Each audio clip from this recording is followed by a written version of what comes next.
ದೇವರ ಅತಿ ಪರಿಶುದ್ಧ ನಾಮಕ್ಕೆ ಸ್ತೋತ್ರವಾಗ್ಲಿ.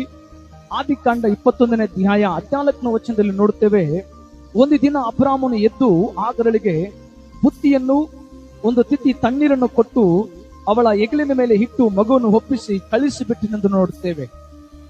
ಅವಳು ಹೊರಟು ಬೇರ್ಷೆಬ ಕಾಡಿನಲ್ಲಿ ಅಲಿತಾ ಇದ್ದಾಳೆ ಎಂಬುದಾಗಿ ನಾವು ನೋಡುತ್ತೇವೆ. ಆ ಬೇರ್ಷೆಬ ಕಾಡಿನಲ್ಲಿ ಆಗರಳು ಅಲಿತಾ ಇದ್ದಾಳೆ. ಆಕೆ ಕುಡಿಲಿಕ್ಕೆ ನೀರು ಖಾಲಿಯಾಗಿದೆ, ತಿಥಿಯಲ್ಲಿ ನೀರು ಖಾಲಿಯಾಗಿದೆ, ಊಟಕ್ಕೆ ಏನು ಇಲ್ಲ. ಆ ಮಗುವನ್ನ ಒಂದು ಕಡೆಗೆ ಮಲಗಿಸಿ ಆಕೆ ಅಳುತ್ತಾ ಇದ್ದಾಳೆ. ಬಿಲ್ಲೊಗೆಷ್ಟು ದೂರ ಹೋಗಿ ಆ ಮಗುವಿನ ಎದುರಿಗೆ ಕೂತ್ಕೊಂಡು ಆಕೆ ಅಳುತ್ತಾ ಇದ್ದಾಳೆ. ಆ ಮಗುವಿನ ಶಬ್ದವು ದೇವರಿಗೆ ಕೇಳಿಸಿ ದೇವರು ಆಕಾಶದಿಂದ ಮಾತನಾಡ್ತಾನೆ, ಆಗರಳೆ ನಿನಗೆ ಏನಾಯಿತು ಅಂತಂದು ದೇವರು ಕರೆದಾಗ ದೇವರ ವಾಕ್ಯದಲ್ಲಿ ನೋಡುತ್ತೇವೆ, ಆಗರಳನ್ನು ದೇವರು ಆಶೀರ್ವಾದ ಮಾಡಿ ವಾಗ್ದಾನ ಮಾಡ್ತಾನೆ, ಈ ಮಗುವನ್ನು ನಾನು ದೊಡ್ಡ ಜನಾಂಗವಾಗುವಂತೆ ಮಾಡುತ್ತೇನೆ, ಈ ಮಗುವನ್ನ ಕೈ ಬಿಡಬೇಡ ಎಂಬುದಾಗಿ ದೇವರು ಆಕೆ ಸಂಗಡ ಮಾತನಾಡ್ತಾನೆ.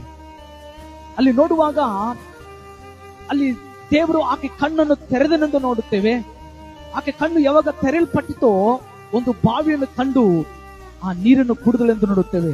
ಆ ಮಗುವಿಗೆ ನೀರನ್ನು ಕೊಟ್ಟಳೆಂಬುದಾಗಿ ನಾವು ನೋಡುತ್ತೇವೆ. ಪ್ರಿಯರೇ, ಈ ದಿನದಲ್ಲಿ ಜೀವನದಲ್ಲಿ ಕಷ್ಟಗಳ ನಿಮಿತ್ತವಾಗಿ, ಸಮಸ್ಯೆಗಳ ನಿಮಿತ್ತವಾಗಿ ಅಲಿತಿರುವ ಜನರಿಗೆ ದೇವರ ವಾಕ್ಯ ಹೇಳುತ್ತದೆ, ಆ ದಿನದಲ್ಲಿ ದೇವರು ಆಗರಳ ಕಣ್ಣೀರಿನ ಕಂಡನು. ಪ್ರಿಯರೇ, ಆಗರಳು ಅಳುವುದನ್ನು ದೇವರು ಕಂಡನು. ದೇವರು ಆಕೆಯನ್ನು ಪರಾಂಬರಿಸಿದನು. ದೇವರು ಆಕೆ ಕಣ್ಣೀರನ್ನು ಹೊರಿಸಿ ಆಕೆಯನ್ನು ಸಂತೈಸಿದನೆಂದು ವಾಕ್ಯದಲ್ಲಿ ನೋಡುತ್ತೇವೆ.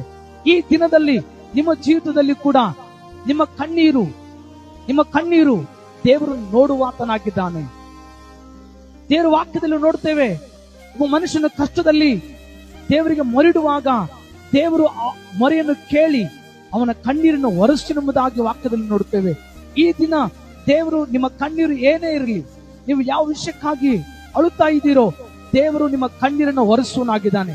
ಆ ದಿನದಲ್ಲಿ ಆ ಕರಳನ್ನ ಸಂತೈಸಿ ಆಕೆ ಕಣ್ಣೀರನ್ನು ಒರೆಸಿದಾತನು ದೇವರು ಇವತ್ತು ನಿಮ್ಮ ಕಣ್ಣೀರನ್ನ, ನಿಮ್ಮ ಜೀವನದಲ್ಲಿ ಬಿಡುಗಡೆಯನ್ನ ಆತನು ತರುವ ದೇವರಾಗಿದ್ದಾನೆ.